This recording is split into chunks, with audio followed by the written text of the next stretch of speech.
makahinga. Dali natin siya sa ospital. Hayaan mo na siya. Bakit?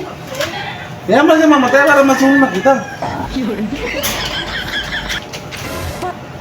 Mukha na ako, Maria. Mabutang na ni pare. Eh, huwag kang mag-alala. Nandun naman yung asawa ko sa asawa mo. Oy, Mare! Long time no see! Ay, kamusta ka na? Magdalianda ka muna. Buti pinalabas ka na sa mental hospital.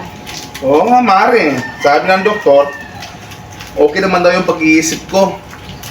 Pero alam mo, Mare, may kasabay ako doon. Hindi pinalabas kasi hindi pa magaling ang pag-iisip.